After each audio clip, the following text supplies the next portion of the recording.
What's uh what's Forrest Gump's password? What? One Forrest one. Oh no.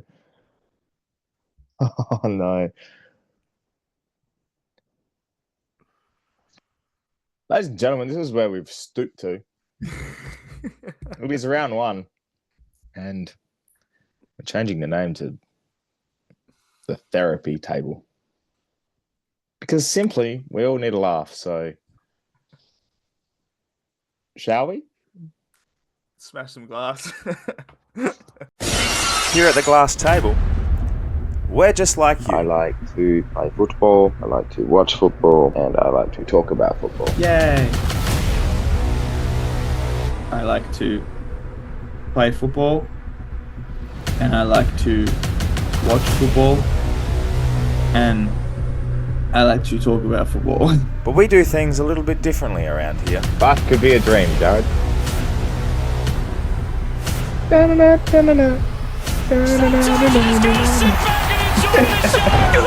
Stupid dick. Sit back and enjoy the show. Hello, everyone. Welcome back to the glass table. It's episode 73. And I reckon out of the 73, 47 of them probably been depressing. And after that round one performance, yay! Anyway. This may be the thinking back. So we have our episodes where both teams win, and that's great. Mhm. So it's where one wins and the other doesn't. Usually it's the one that's on the winning side and us not, which is fine. There are times, obviously, like this, where both of our teams lose, and we come onto this show and we have to talk about it. I have the feeling, and I think I'm right on this, in the 73 episodes that we've done, of those ones that are both teams losing, this might be the worst combined margin of the two games. It's 154 points. I think that's the worst. I reckon that's as worst we've had it, I think. It doesn't stoop any lower.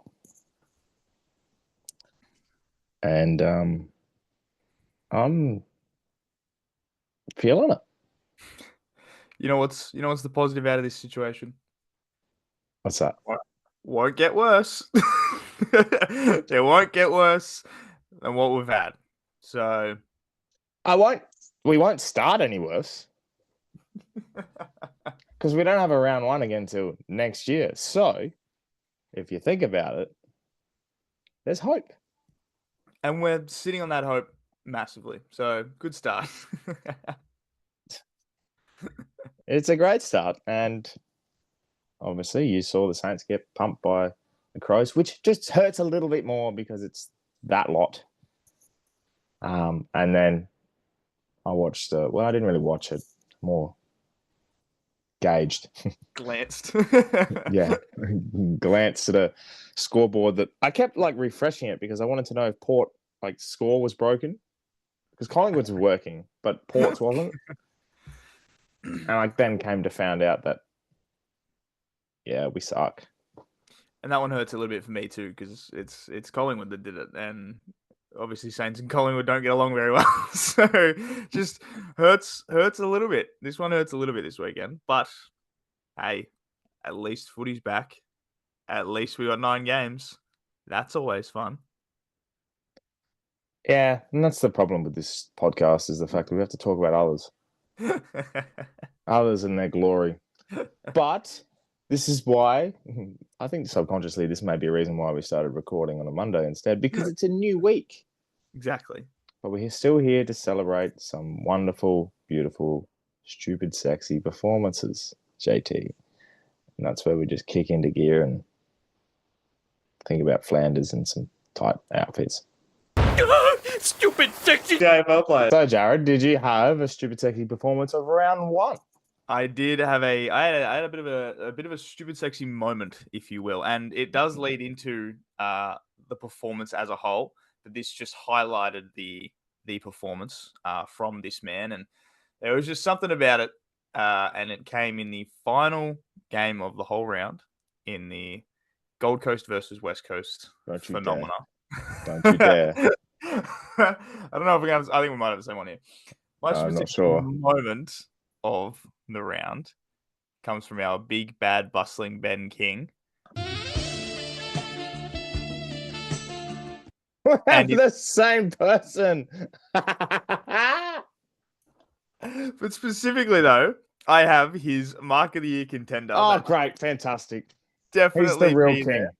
That should definitely be there towards the back end of the year. And I think the thing that I love about it most, right, is one, great hang time. Was up there Oh, for yeah. an age. Was up Big there for boy was so up. long. He was up there for a really long time.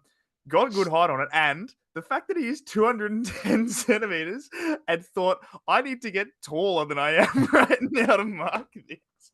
There's something about a really big guy taking a mark on somebody, like taking a hanger on someone, because what in their mind thinks, I need to be taller for this? You're already Can tall I enough. touch the Stick top of your the hands goalpost? Like, stick your hands up, mate. You didn't need to do it, but I respected it, and it was fantastic. So, thank you, Ben King, for what will be definitely one of the best marks of the year, and obviously highlighting a performance that I'm sure you're about to talk about. It's amazing that we have the same person. There is 23 players per team. There was 18 teams playing, and we've narrowed it down to not only Ben King of the Gold Coast Suns, but this was a game played at 5 o'clock on a Sunday night that both of us didn't watch at all. And yet Ben King has won the Super Sexy of the Week. And we've tried to bring two different ones, but somehow nailed it. He was fantastic. And the only thing that I really wanted to pinpoint about it was the fact, yes, the mark was killer. Big Benny Boy was my pick for the Coleman, and he's just started so well. 6 snags on the board. Oh, he's just started so well. And do you know what the best part about all of that combined is? You talk about performance. We talk about Ben King himself. We talk about the mark. We talk about the Gold Coast Suns starting off a season away, winning. Like, you want to talk about Saints sucking and Port being shit? We've got the Gold Coast as our second team. And that's all we needed, to be honest. That is all we needed. And I love it. Look, I think I said the exact words last video in that goal. Like, they've been handed the opportunity to win an away game early. Break the curse early, Dimmer. Do it. And they did it, and they did it comfortably too. And that's fantastic. So well done, Ben. Well done, the Gold Coast Suns as a whole. A few Bens played well. Ben Long also kicked like 5, which is ridiculous. So one from the car park too, which is bizarre. So yeah, well done, Gold Coast. Very happy with that. So Ben King, congratulations, stupid sexy performance of round 1. Yes, and I think you might feature a few more times. Obviously, Bailey Smith was our stupid sexy stats in his performance, but Ben King gets our stupid sexy AFL player of round 1. A very close second was Sam Lawler, I should say. Defying gravity of footy shorts too, which might have been a major push of him not getting stupid sexy. You can't celebrate it and just get the junk out, Chief. I mean, I know you're learning, but you know what? At least he had fun with it. He poked fun at himself on Instagram, which is good. And he got the rising star. He got the rising star anyway, so that's good. It certainly was rising, JT. And let me tell you, if I did see that goal too, fair enough. I would have simulated what the goal flags were doing. You know, just flapping about. You know, bit like Carlton waving the white flag. He was waving just the flag, really. Congratulations, Sam Lawler. I don't know what he's going to get right first, the pronunciation of his name or his jock size. Figure it out, mate. You know what? At least it's his first game. It's not like the entire country was watching or anything. He didn't want to do it at like a 440 game against Gold Coast. Like he didn't want majority. Do you know what's funny? A lot of Essendon fans have seen Sam Lawler's thing more than a final.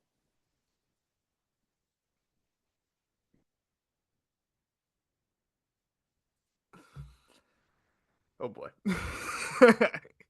Making enemies early we are. At this point, I'm enemies with myself, JT. I don't think I really give a shit about Essendon. I just hope they go off and beat the Crows this week because their performance against the Hawks was arguably overrated and overshadowed by last quarter comeback. Shit. That was Mm. shit. That's the Yeah. well, So before anything else, and I know a lot of people will be watching to see my reaction again. If you haven't seen the review or the Pairs on a Pod, go have a look. If you haven't seen JT's reaction, well, you're about to see it now. So we'll start with you because a lot of people, I think, want to see what you thought. And you were here for it, doing your beautiful working role. How was it? It was the experience and being in Adelaide. I love the Adelaide Oval. It's a fantastic stadium. It's my second favorite ground in Australia, obviously behind the MCG. It's fantastic, the Adelaide Oval. Before I touch on St Kilda, a bone to pick with some people, and I believe Anthony's making some form of sting that's going to pop up about now.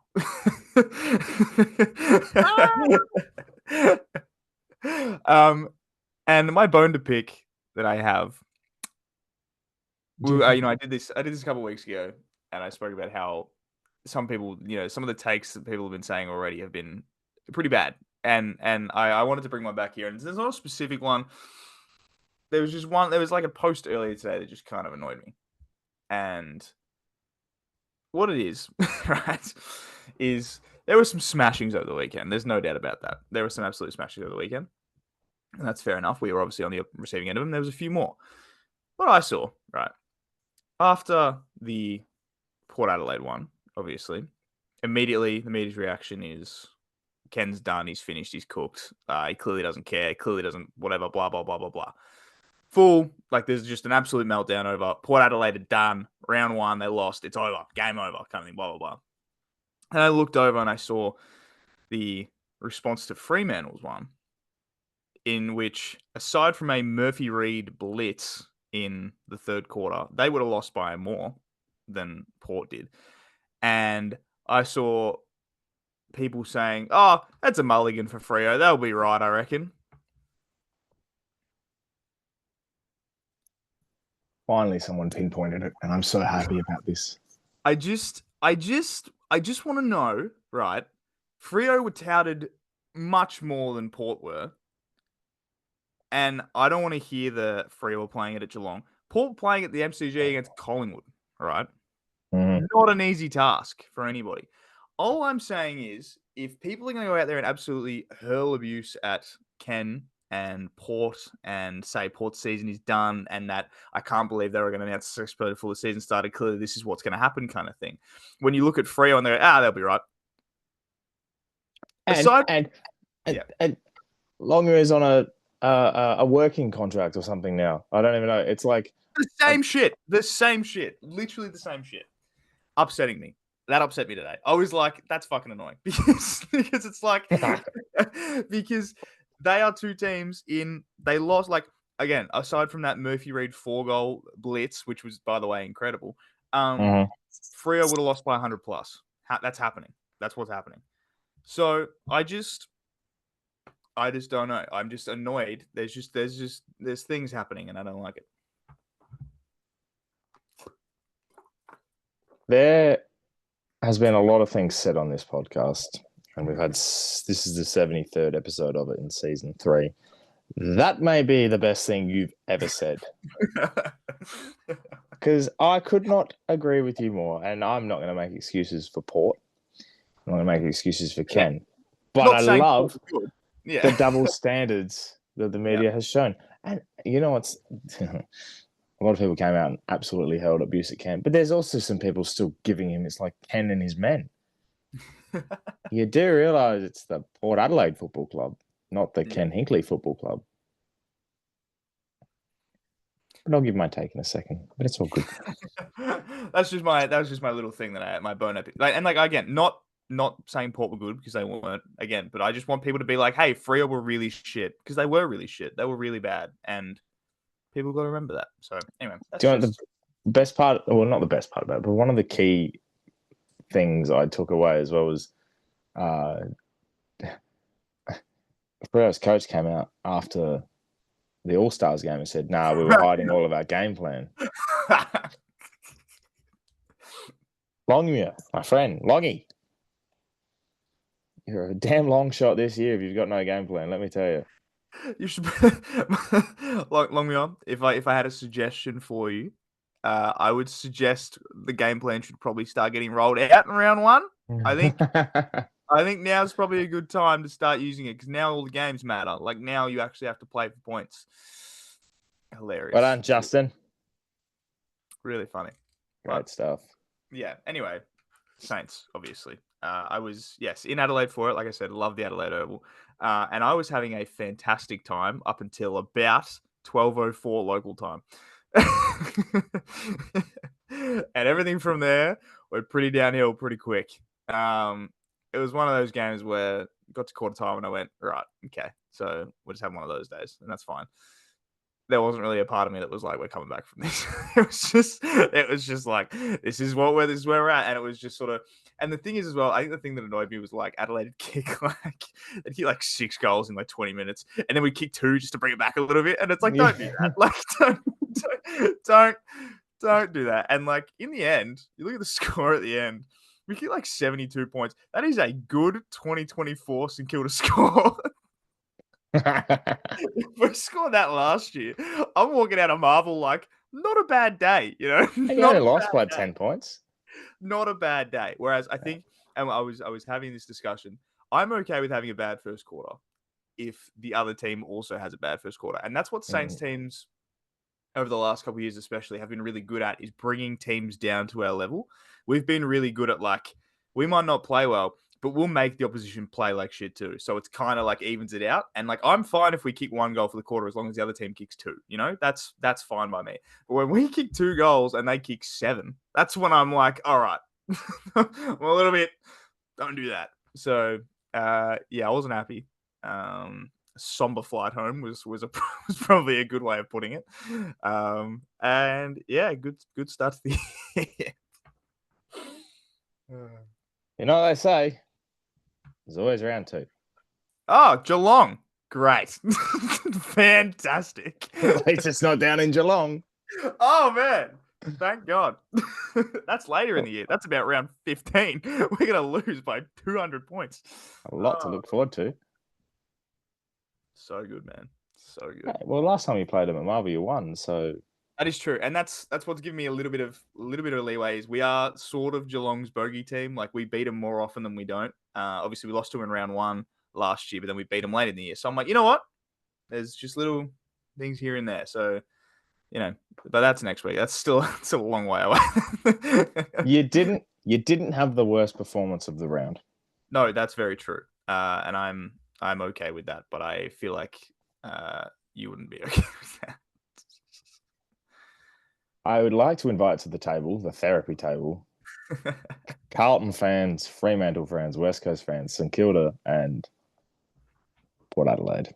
Who, by far and wide, yes, we look like the scene from Hot Fuzz, where for the greater good, people are wrapped around in our dark clothes. That's a meme that I'm making when we get off this. Thank you very much. Actually, I'm going to write that down.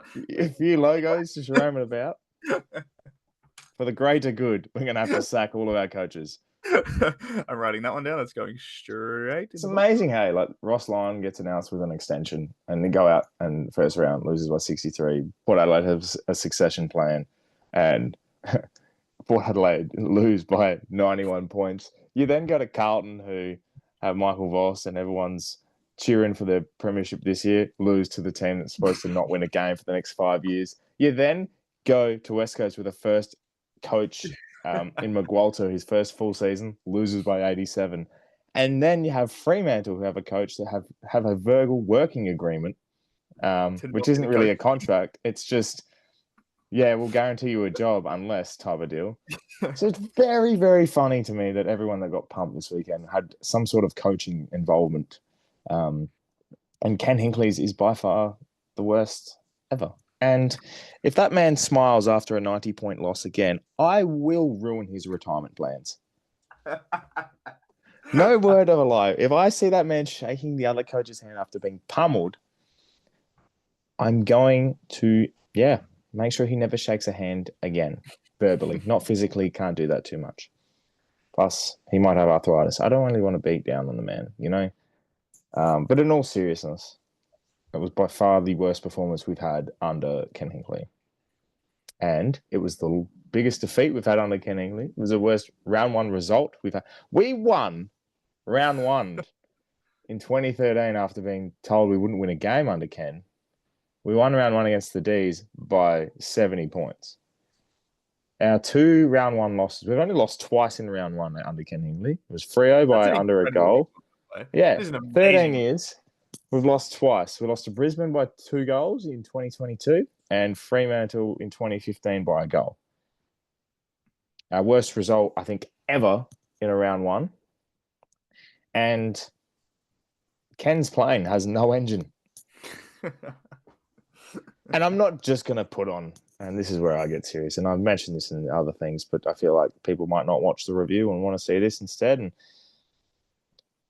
Port Adelaide are basically not a football club.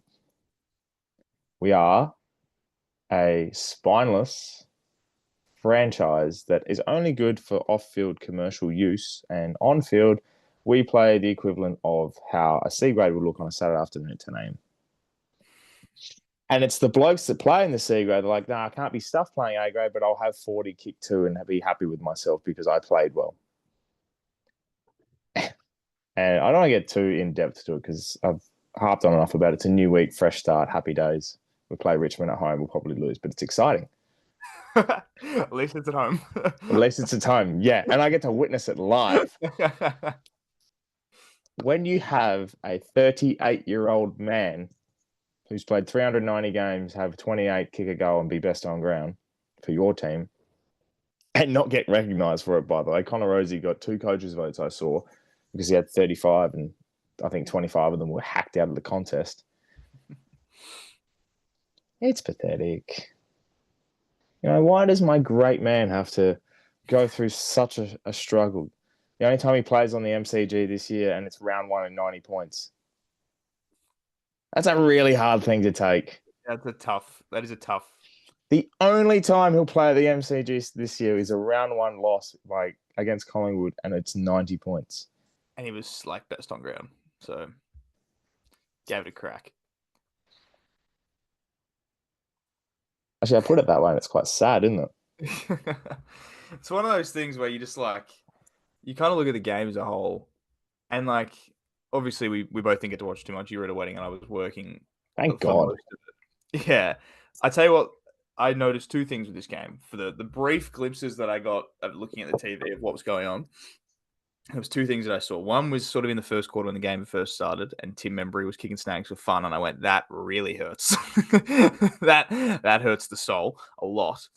The second thing I noticed was that every single time I looked up, Travis Boak had the ball. I'm not even kidding. I would look up at the TV and it'd be Boak with an intercept mark deep in defense. I'm like, what are you doing there? go. He was doing all positions. I'm like, go the other way. That was the 2 things that I noticed from the whole game was Membry was kicking snags at the start, and every time Port had the ball, it was Travis Boak that had it. And I was just like, man, what is happening in this game? And then didn't get to watch for ages in the middle part.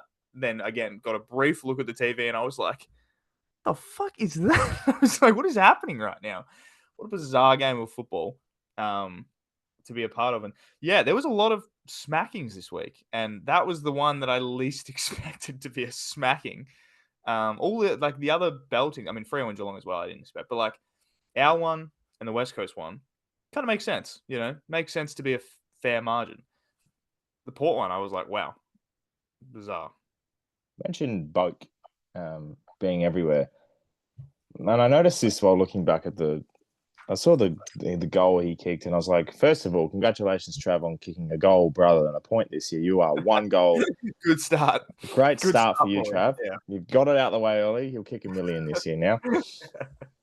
The second thing as well that I noticed with him was the fact that he must have done so much work and had so much of the ball and carrying this side across to at least keep it under 100 points. He had to change bloody boots. He ran with his pink ones in the first half and then went to blue in the second half. They got that worn out. Leather poisoning on the boots, and he was like, got to swap it over. Got to change. I've got to swap, boys. I can't keep doing this. I can't keep doing this. It was just diabolical. Yeah. And it's funny, like you get rid of Charlie Dixon, look, what a new dynamic forward line. We're bombing it to individual Charlie Dixon, I was about to say, invisible Charlie Dixon. one of the things, again, like I said, two things I noticed, but there was one bit of play that I watched, and I realized there's a Port Adelaide playing Jack Lukosius like he's 198 centimeters tall. Now, I don't know if they know this. Jack Lukosius is not 198 centimeters tall. Don't kick it to him like he's a key forward. Let him get it out on the lead. Don't bomb it on his head. Let him lead out at it and hit it like low and flat so he can reach out like this because he's quick, right? let him play to his strengths, not just be like, whatever, man. Put it on his head. Like you can't play him like he's Dixon, like he's Marshall, like he's Georgiades. Like it's not who he is. Play it out forward. And then, like you said, it's a dynamic forward line. If it's dynamic forward line, you got to have some dynamic entries into that forward line, not just over the top.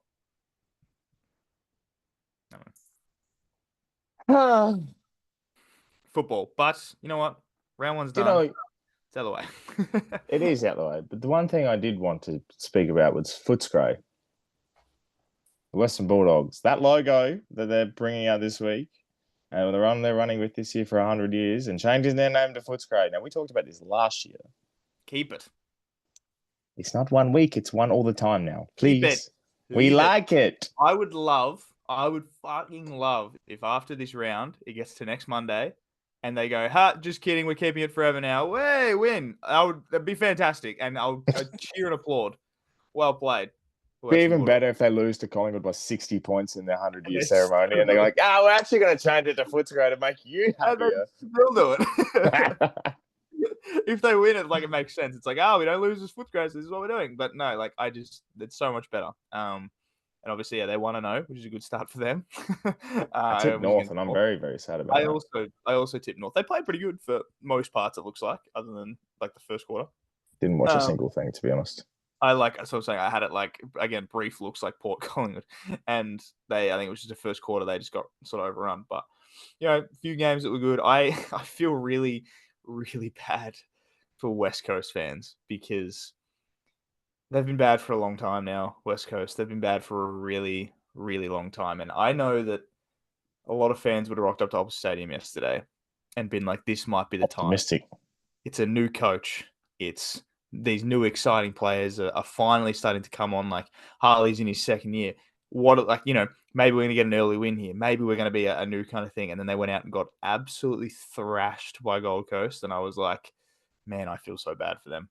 And I hope it's not another year of this for them because if it was me, if I was entering my 6th year of not just a rebuild, but like getting pummeled every week, I would crash out. I'd be like, I can't do it anymore. Like I physically can't do it anymore. So I hope this is an every week thing for them because, man, that sucks. It's hard to watch. It's hard because it's Gold Coast, and I know people hyped up Gold Coast, but you never really know, so you can never really take it. And they're not the superstar team yet. Like that's not them yet. The polar opposite feeling was on Thursday night when Richmond fans walked into the G thinking, we might get done if we get done by less than 90, I'm taking a good result. It's a win. It's a win out of the blocks. And let me tell you, did we all win on Thursday night, Jared? Being a neutral supporter on Thursday it was magical. It was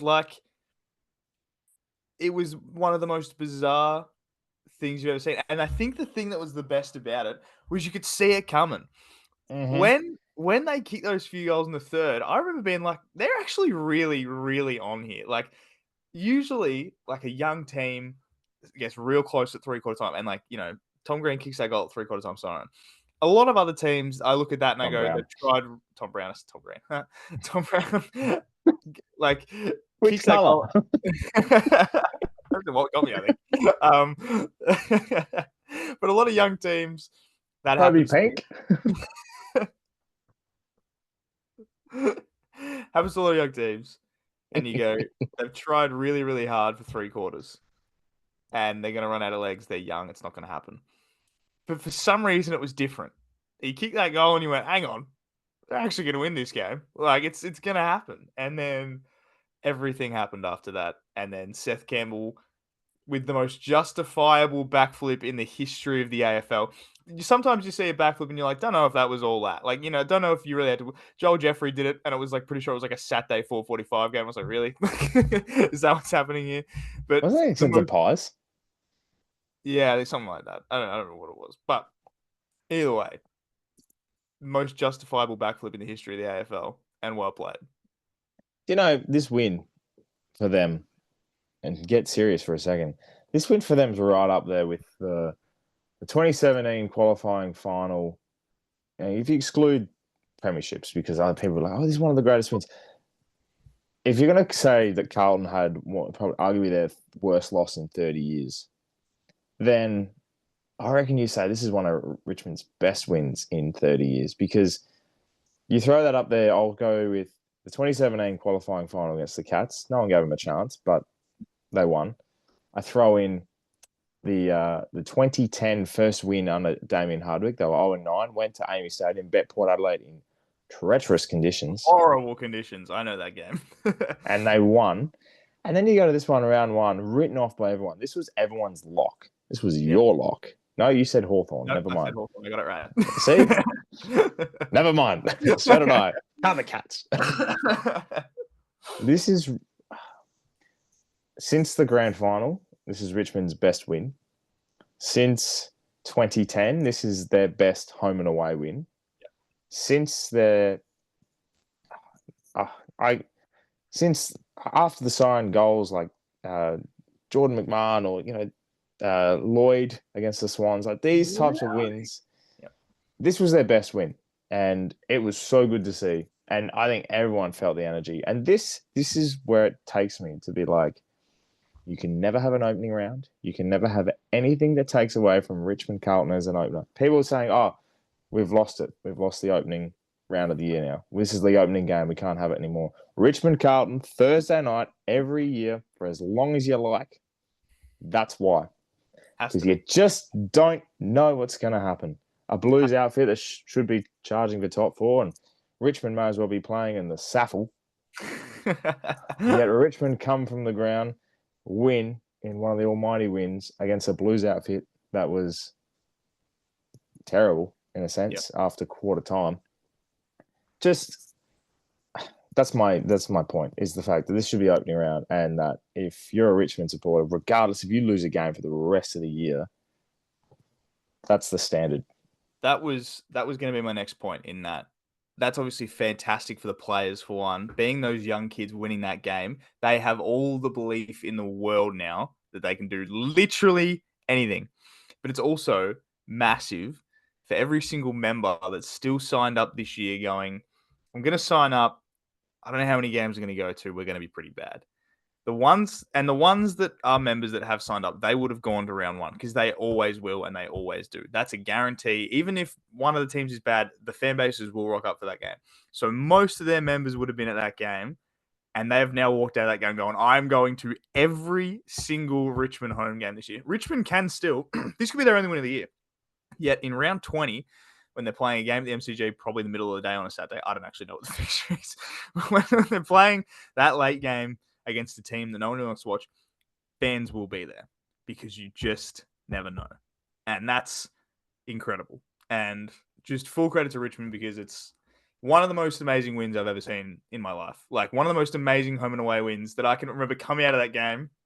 And I was watching it with my mum, and we were just losing it. Like, we were just like, this is incredible. Like, this is one of the great games in the history. And yeah, it was amazing. Every one of their young guys was amazing.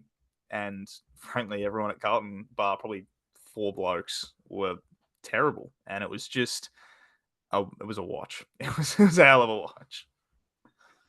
Perfectly put.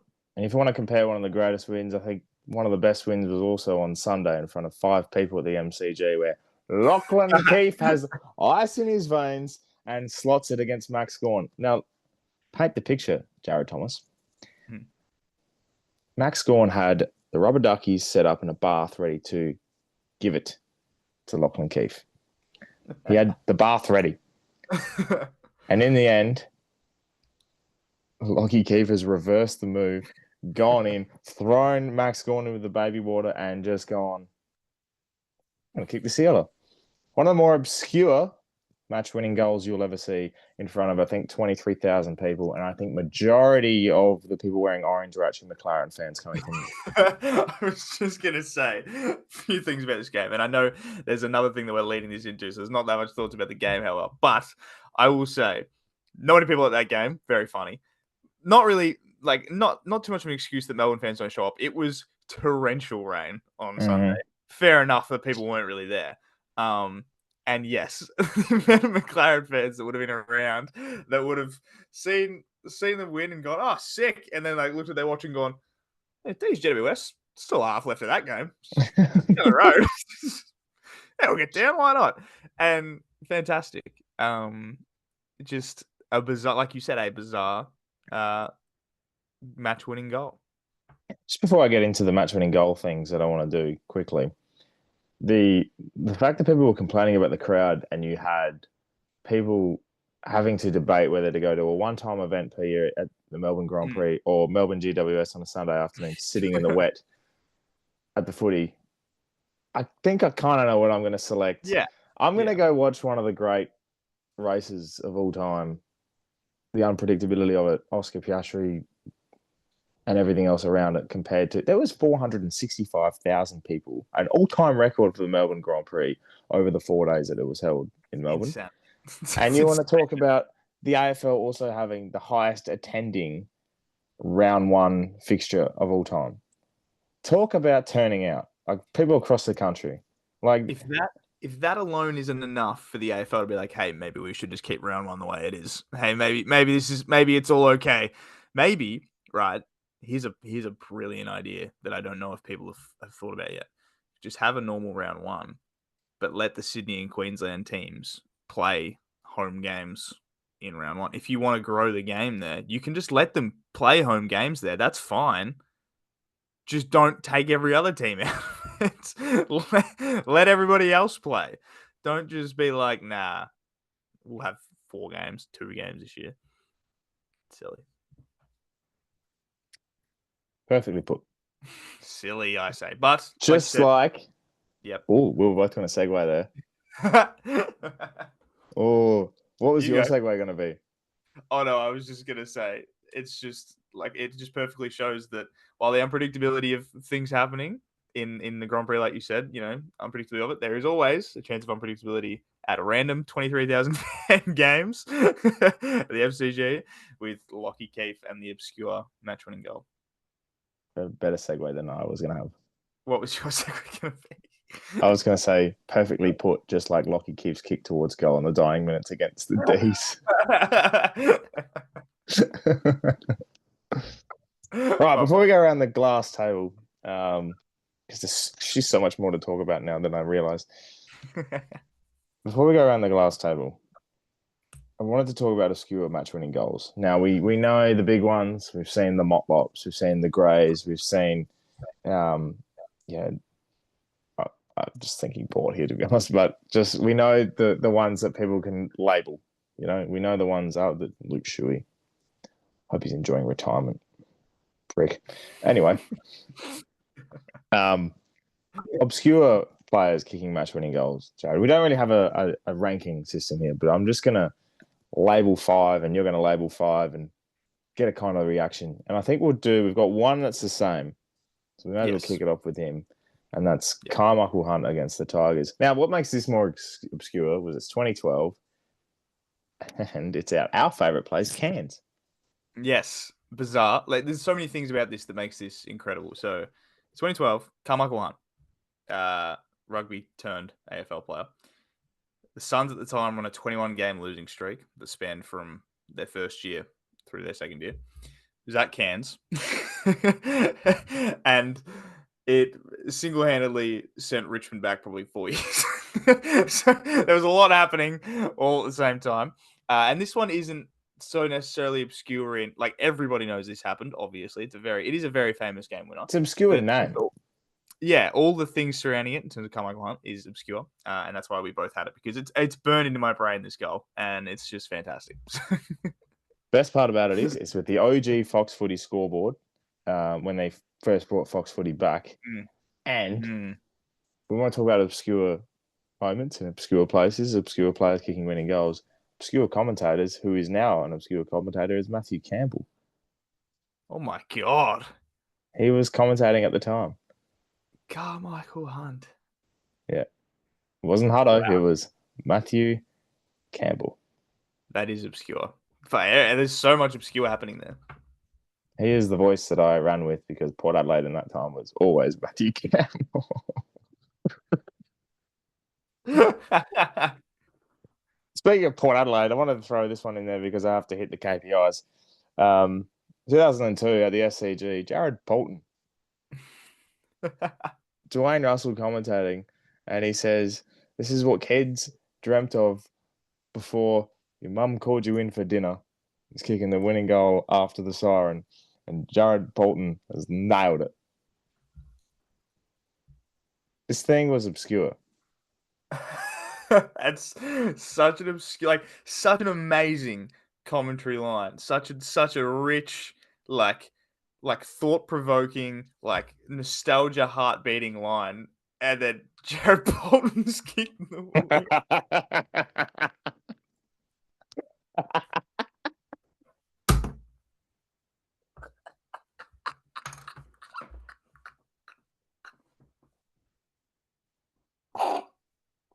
It just really matches up well, doesn't it?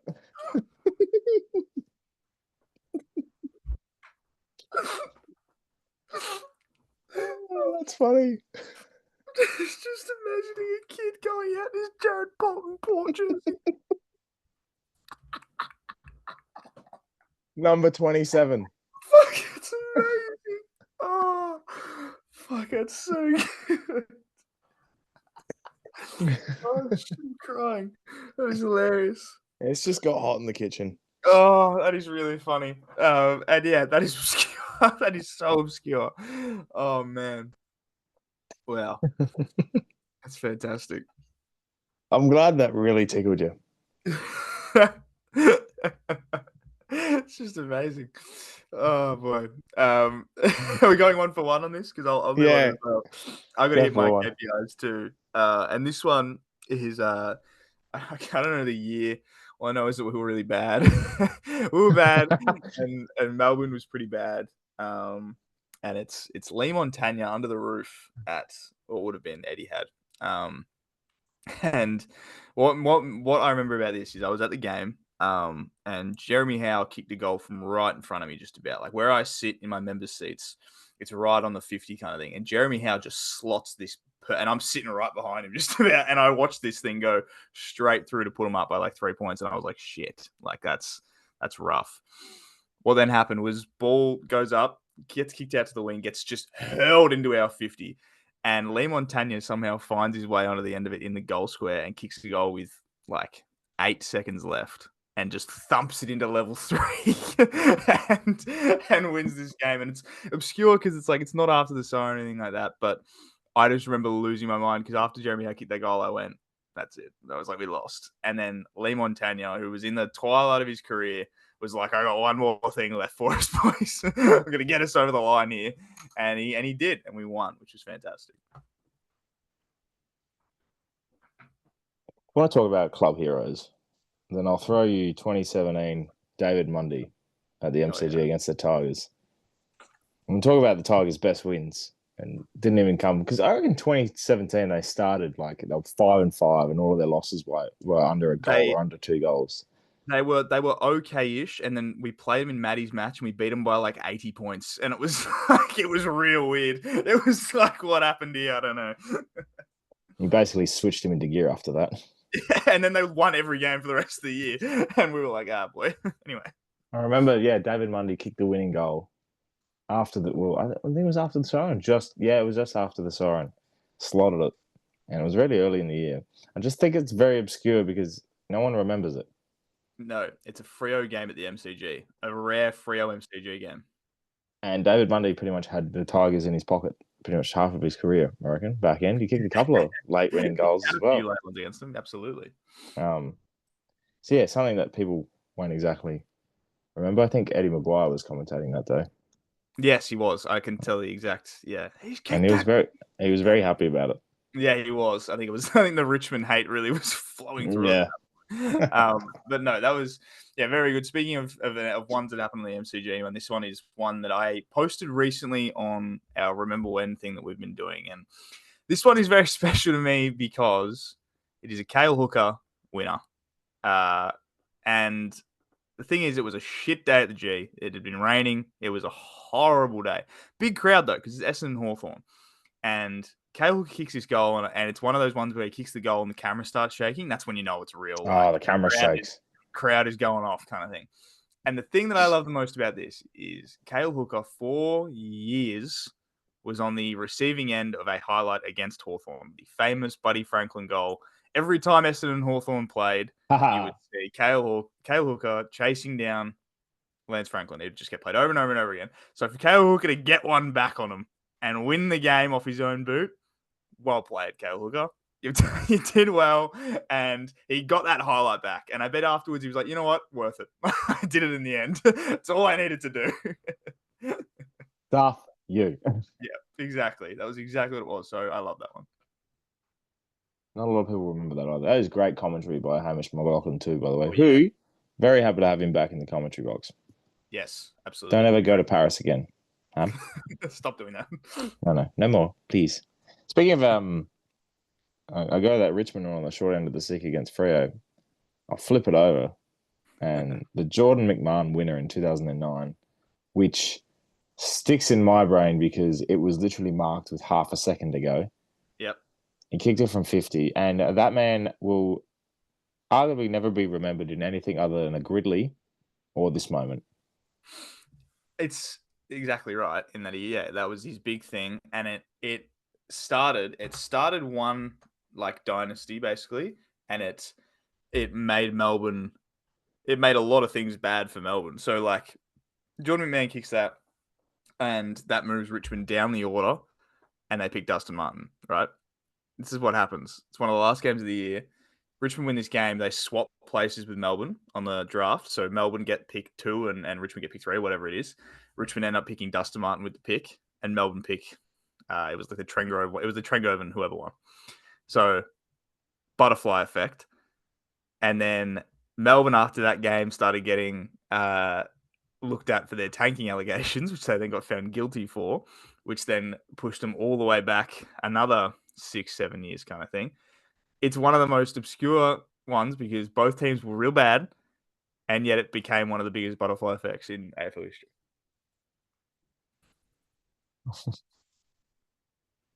I'd love to see the court case for it. In conclusion, we find Jordan McMahon guilty of having ice in his veins. That's a different court case. He had nowhere else to hide it.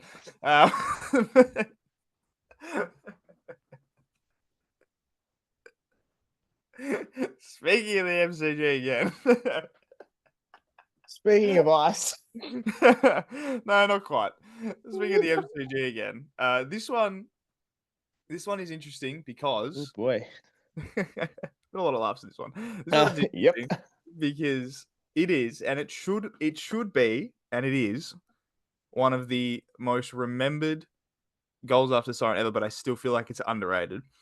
Jamie Elliott on Anzac Day against the Bombers. Something about Jamie Elliott and highlights on Anzac Day, by the way.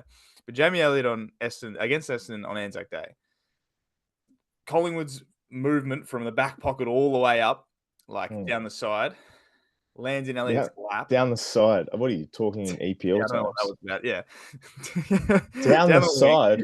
Down the wing, takes a mark on the boundary line on the 50 and just slots it. And JB's commentary is fantastic. The goal is fantastic. And he turns to the crowd, and there's that famous photo of every single Essendon fan just like head in hands and all the Collingwood fans just like, ah! And I just feel like it doesn't get enough respect because it's one of the greatest goals ever and an amazing moment. Like, so good. I think it's just very, very funny that this happened at the end of last year, killing all hopes for Essendon, that Mac Andrew decided to stand up. And Mac Andrew will have a very good career. And I'm pretty sure off the back of this, he signed a 16-year contract and earned millions upon millions of dollars, Shane McMahon style.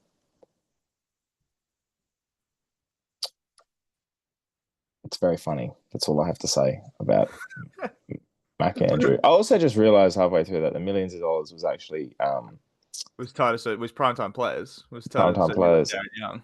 Yeah, which is a great reference because I think I've told you this, but meeting Titus O'Neill, I'm pretty sure that photo is going to come up 10 years old.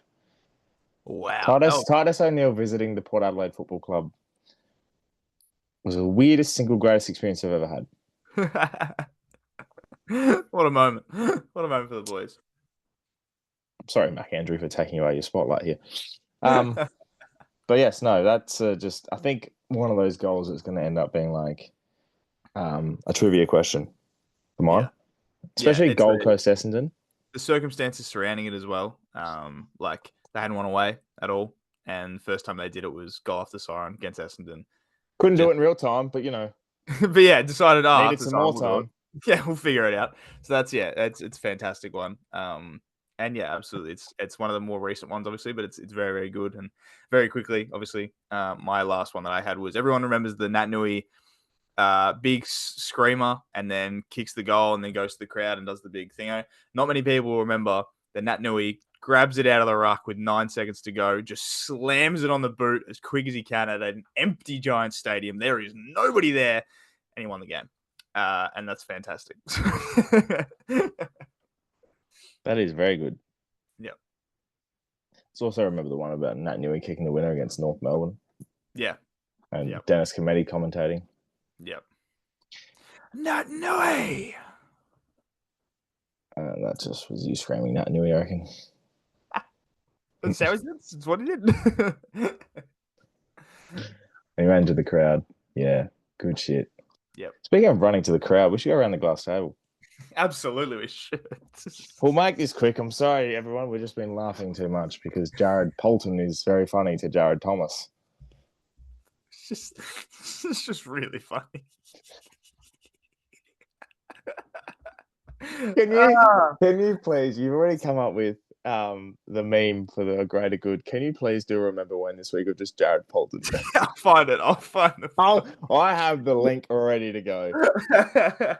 I will do that. That's very, very good. That's just Remember When.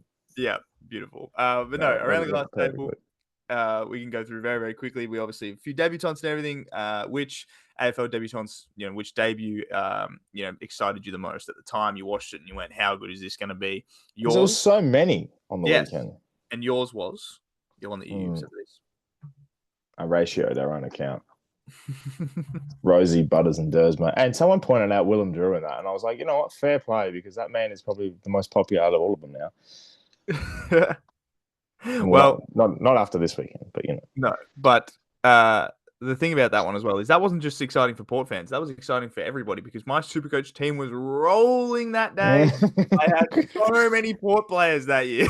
I was pumping the Port players. And so I remember when they all rolled out, I was like, all of them are here. Everyone's playing. I had Drew as well. I had everybody. I was just rolling through, which was fantastic. So that was a very, very good one. My one was, I just, thought back to last year where Darcy Wilson at GMHBA kicks a goal late to put us close. And I was like, he's the real deal. He's got the stuff. He's exactly what I wanted. And he played really well on the weekend too. So very grateful for that. But we had a few. I'll let you talk about the Port ones, but one that we had as well was Nick Watson and Cal Shadir from last year. Now, Cal Shadir was one that kind of came from the clouds because no one expected him to be as good. Everyone was talking about Nick Watson because he was a real high pick and, exciting small forward. And he actually showed out and was fantastic. But also Cal Shadir decided he was going to be really good. And I can't wait to see him back too because I think he's really good. But that's a very good one from a Hawks fan. Yeah, it was a couple on Instagram as well that said Cal Shadir too, actually, which is, very good to see. I'll rattle off the Port ones. Renee said Jason Horne-Francis, obviously not his debut, but his debut for Port. Dave said Warren Treadray, conveniently in Port's first home game, which was against Geelong back in round 3, 1997. And we also had my man, Staff Only, come through and say Ollie Wines, which I do remember Ollie Wines being a big pump up of a debut. Which were doing very, very good at the time. And yes, I do remember when he slammed David Roden. Ollie Wines is still playing, and now David Roden's doing this. But we love him for it. He's the one that we love, so that's always good. Just quickly, there wasn't a lot this week, which was okay. But I think with a lot of debuts this week, we talk about all the 17 Richmond players that debuted, and Luke Traynor deserves a massive up as well. Yes. Isaac Kako was very, very good. And a couple of others that escape the mind at the moment, but there were Murphy Reed, as we mentioned before, as well. The one that was really the most, I even put it in the controversial column, was Jack Watts. There was so much excitement. I know the end result was pass, but I don't want to say pass. It was just unfortunate he got injured because he was actually going to be all right for Port. Sucked in, buddy. Anyway, the fact that his debut was in one of the biggest games of the year was so hyped up, and a lot of people were excited. So I think that sort of gets forgotten. In this. Yeah, I think that's absolutely right. Also, that was like the Jack Watts Melbourne debut was in the middle of a lot of Melbourne change. Like, there was a lot happening. Around the sort of same time, Jeremy Howe and Max Gawn debuted in the same game. And that to me is just interesting because I don't really remember anything about the actual game, but I remember the day of reading the newspaper and reading a whole thing about Max Gawn because people were just like, "This guy's fucking huge." That was the whole article was, "This guy is a monster," and it was like, yeah, fair enough. Absolutely agree with that, and the fact that everyone got excited now. Look at him; he's going to be a legend of the Melbourne Football Club. But I still believe that Max Gawn, the greatest thing he'll ever go down with, it won't be the flag, it won't be captain, it won't be one of the greatest ruckmen to play the game of all time. It was the fact on the footy show he introduced everyone to the clean snap.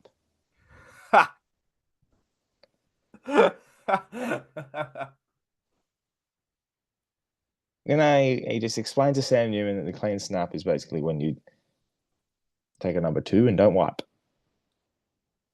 Max Gawn has had some incredible media moments over his career. And everyone was baffled. And yeah, that's where I learned that. Go on here, Max Gawn. I know about you, Maxie, but every time I do a clean snap, I think of you.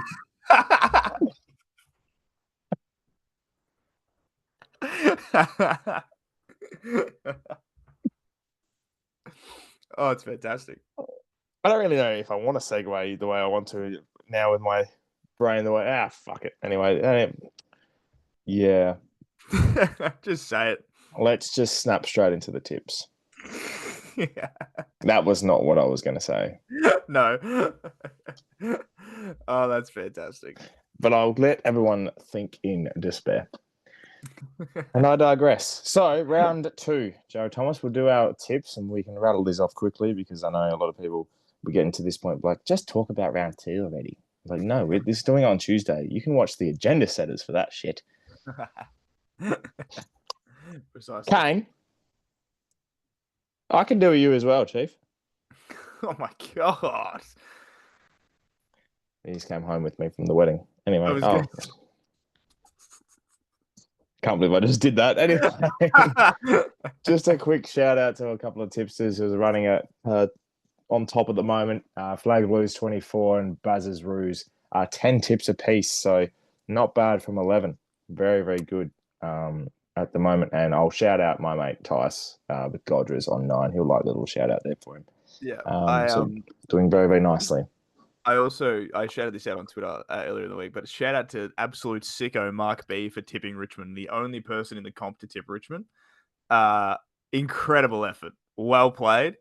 The fact that he's like towards the bottom of the ladder is very funny to me because I don't know how he did that. I don't know how he did it. It's very impressive. But yeah, it did an incredible job and then somehow picked West Coast. So I don't know what's going on. That's a very interesting... Yeah, crazy. Anyway, very, very nice. But we'll run into for this one. It's going to be a very interesting round 2, Jared Thomas. So we'll rattle them off for you. And obviously, of course, give us your lock and margin as well for the first game. The locks for both of us got up last week, which is very, very good. Good start.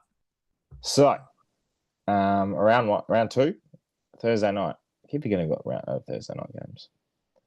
Carlton versus Hawthorn at the MCG. This is going to be a good game. And I don't think Carlton will stand for what they put out last week. No, definitely not. But the primetime Hawks are prime timing. And there are in about 6 different teams at the moment that I'm thinking could win the flag. They are definitely right up there. I was about to say the exact same thing. Carlton this is the perfect opportunity for them to prove that they are actual legit. And they'll go out there and they will do everything possible to win this game. And I think they're looking at the sports thing, they're paying $2.96. That's too far for me. Yes, they lost to Richmond, I know, but they are nothing is too far with the odds anymore, Jared. Exactly. You could be $10.50 and you're in with a shot. After watching that, they are absolutely right there. However, in saying that, I do think Hawthorn is still going to win because, like you said, the primetime Hollywood Hawks are hawking. And I think yeah, absolutely. And I think they're going to win. It might be a big margin. I think they'll win it in a thriller. I'm going to go Hawks by 4.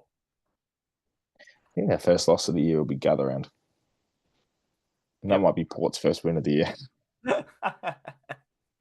Anyway, yeah, I agree with you. I think it'll be a little bit more than that. I think Carlton put up a good fight in a very scrappy sort of game, but I think the Hawks by 20 will be the job for me. Friday night, the 100-year anniversary, the big celebration. They're going to have Robert Murphy, Liberatore, big names everywhere at this game for the Dogs. I'm very tempted to tip them, but I think after last week, I'm tipping the Pies.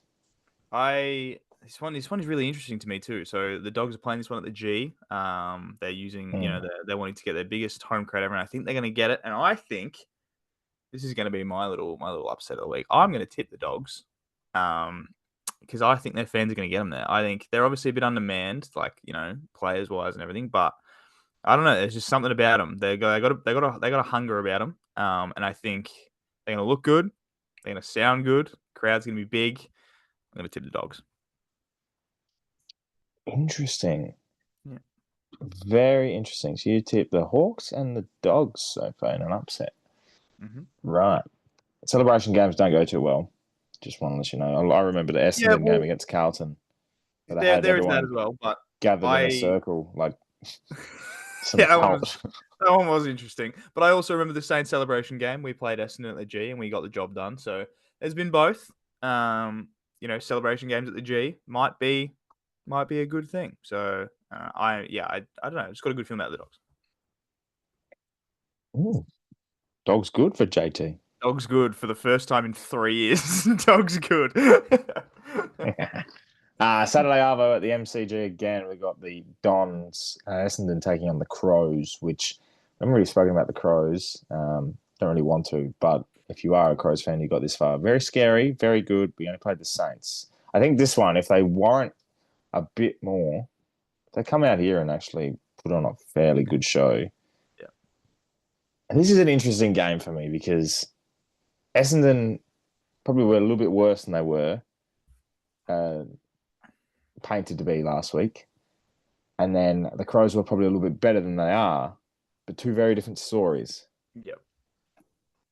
And a tough draw for the Dons coming up. But I'm going to tip the Crows because I think last week's performance was pretty good. Yeah. I agree in that. I think, they were sort of both ways. We'll keep it very simple in that last week I tipped the Hawks. The Hawks were my lock last week because I was like, I don't think Essendon are going to be very good this year. I'm standing by that. For me, Adelaide's going to win this game. If Adelaide just beat them in a relatively easy fashion, I'll still be like, Adelaide's still really good. If Adelaide come out and beat them by, 8-9 goals plus, Adelaide are the real deal. That's my thing. I think they to be the real deal in my eyes. Adelaide, they need to thump Essendon this week because I don't think Essendon's very good. I think Essendon are on the same sort of level as St Kilda, and in my mind, Adelaide should beat them pretty comfortably. Adelaide win this. And they got North Melbourne the week after and the Crows and then the Cats for Gather Round. Sets them up very nicely. It could be 4-1 or 5-0. like a very like nice draw to start the year, and they need to. They don't just need to beat these teams; they need to thump these teams. They need to put the fear of God into a lot of these teams, and I think this is a good chance for them to do it. Interesting to see. But go Essendon. And can't believe this says Port Adelaide 18th, Richmond I was 7th. just about to say that. I was like, this is the most bizarre looking thing ever because it should be the other way around. $6.70 for the Tigers is fantastic odds if you're a betting person. I don't know, man. But in the Hinkley era and everything that's happened with Port Adelaide over the last 13 years, there is one thing that's always guaranteed, and that is a Port Adelaide bounce back win. And it's nothing better than a bounce back win against a side that has 17 blokes that are 18 years old. I was literally just about to say, I was like, very, very simple here. Port Adelaide's going to win this game because Ken doesn't like losing. And every time Ken loses, the week after or a couple weeks after, he just decides, I'm just going to just fucking smash somebody. This could be ugly. I think Port's definitely going to win this one. That's my tip for sure. And yeah, that's all I got really. St Kilda Geelong at Marvel, 7 o'clock. The only primetime game this week as well, because the Giants and the Gold Coast Suns have a bye this week, which very fun. We talk about Ben King absolutely dominating, and then has a break. Relax, bro. You're all good. I'm tipping. I'm sorry, but I'm going to tip the Cats. Don't be sorry. I'm also tipping the Cats. As much as us playing the Cats at Marvel bodes well for us because we tend to do pretty well against them.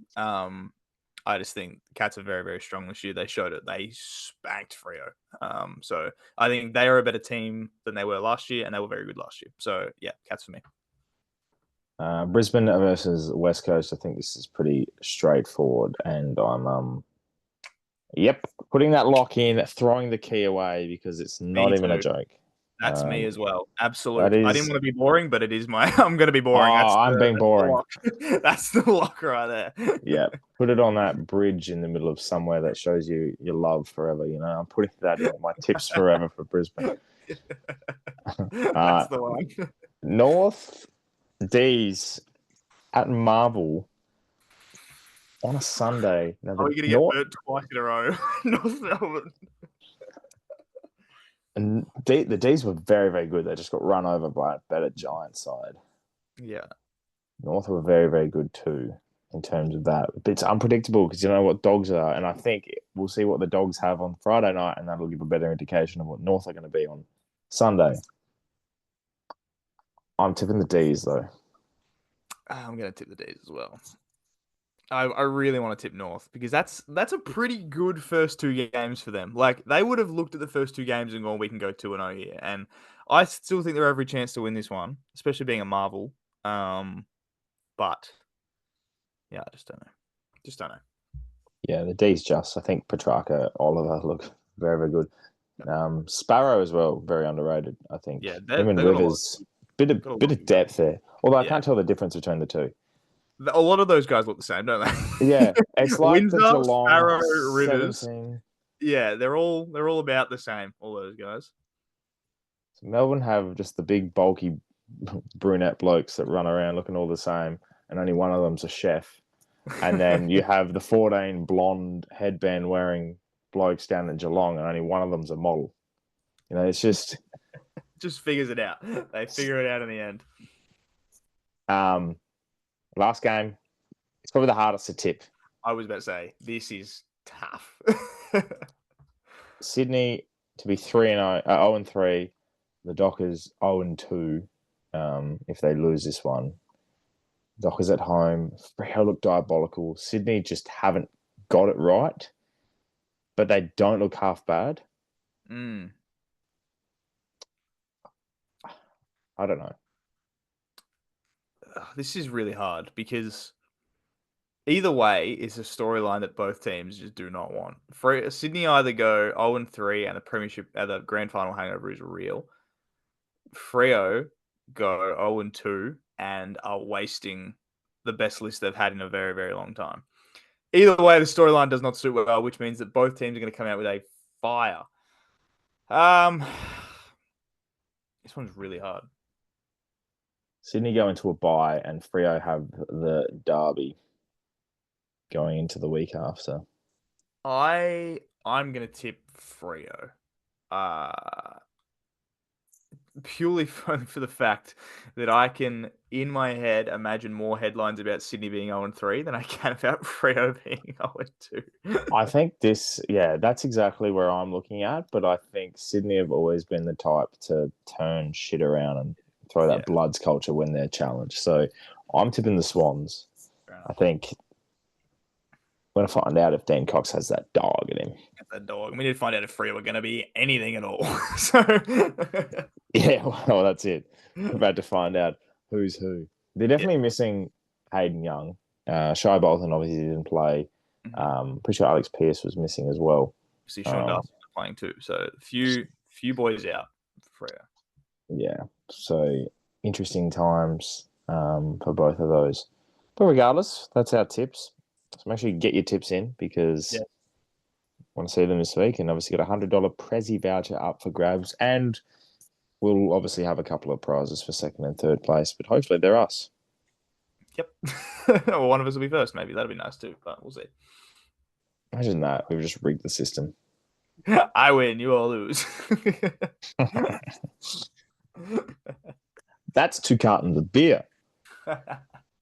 Barely, not in this economy. It's 1 and 2/3. Well, depends. You can actually just get one high quality. Or you get one real good beer. Yeah, maybe just get a carton of Stone and Wood and just throw in a packet of chips. I was about to say, well, you get like a carton of Stone and Wood and like a real cheap bottle of vodka. The cheapest one you can find. Maybe a 4-pack of Red Bulls, and that's your night. How good. Anyway, that's just about us done, I reckon. Absolutely. A longer episode, but there's lots to talk about because round 1 was funny. Round 1 was funny. And if you don't laugh, you cry. So that's why we're here. The therapy table. That's us. Hopefully not the same next week, though. We'll always have Jared Polton kicking the winner against the Swans. So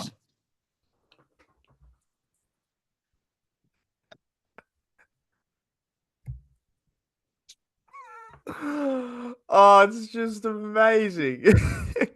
go on, get out of here. Subscribe for more. We'll see you next week. Goodbye, everybody. Bye, Don't forget everybody. put your tips in or clean snap or whatever you want to talk about. I don't know. All right, see you later.